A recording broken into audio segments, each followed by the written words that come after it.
Hi, this is Tim Hadley of the Heights Baseball for our second podcast for the month of July. This is our player development podcast, something that we might try to make a regular thing as we talk about the younger teams with the Heights Baseball.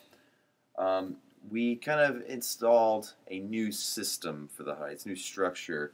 And Brian, why don't you tell us why we decided to go with that new structure? It's. I guess it's going to take a little bit of getting used to, and we'll get into the details here in a second. But the main thing is, at Tim, as you know, we have more than 100 students here at the school that play baseball. I believe that's more than any other sport. And we basically believe that we can do more with that, and we believe that we can improve our player development. And you and I, and John Fritz, sat down and really looked into it, and we thought that sort of some structural changes would, help improve our teams.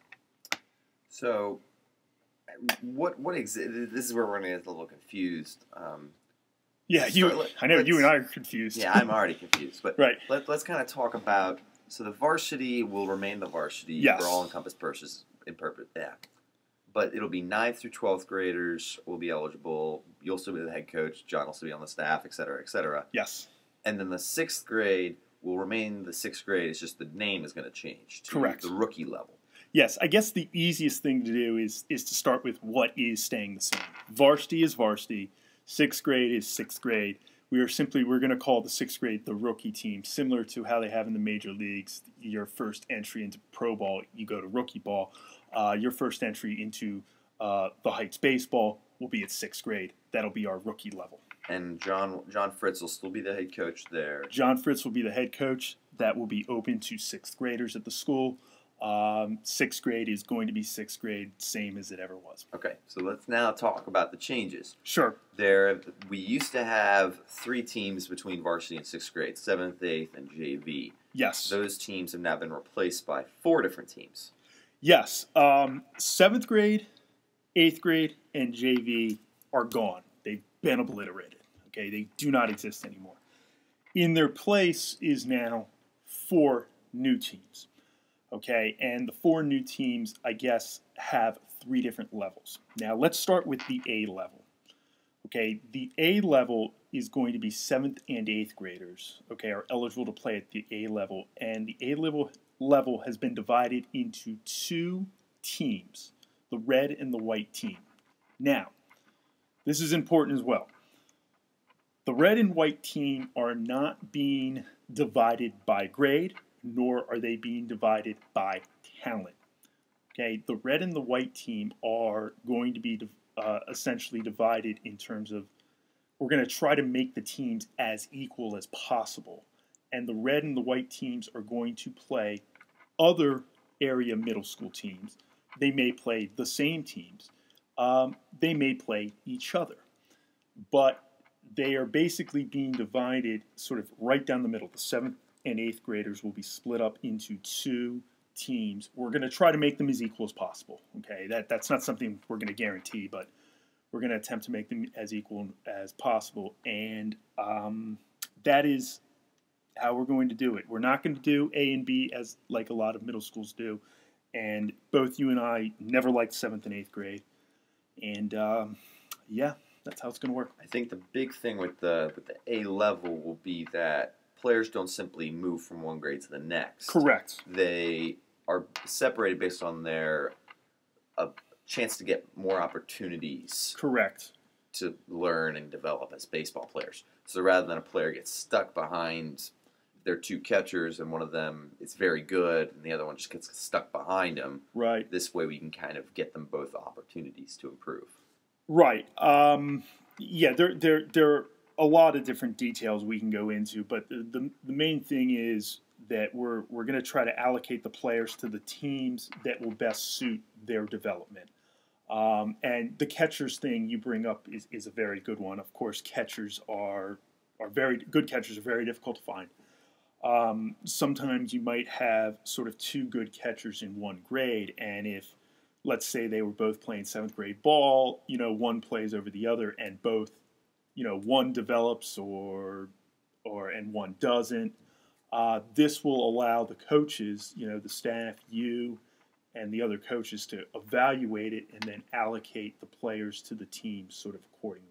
Mm-hmm. That's just one example.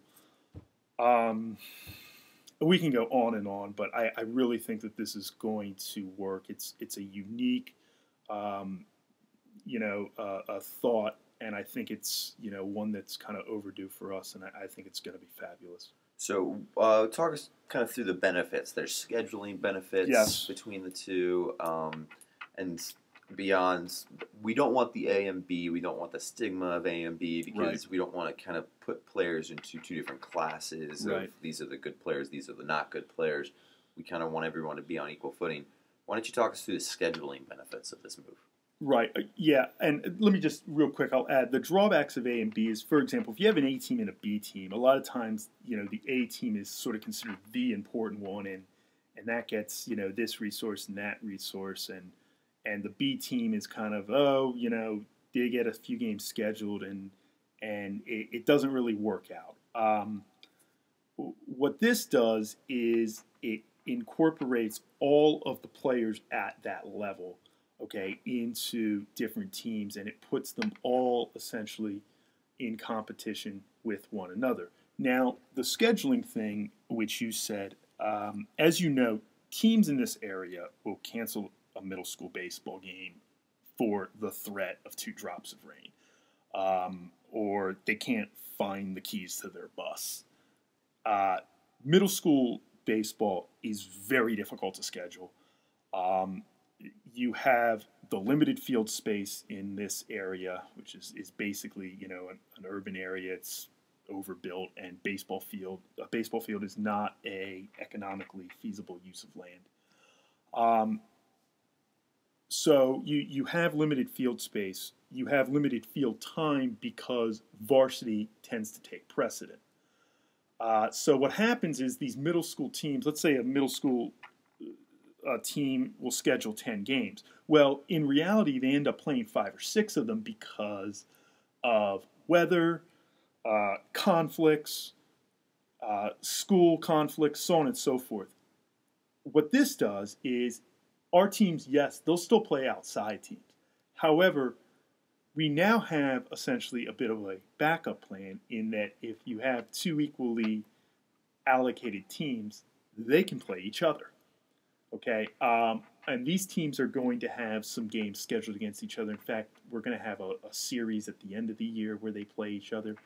Also, instead of getting guys out of school or out of class early to go to an away game and playing 3 innings and getting back on the bus, one of the things that happens is we can schedule the game and they can get 5 innings in if they're playing each other at the Heights.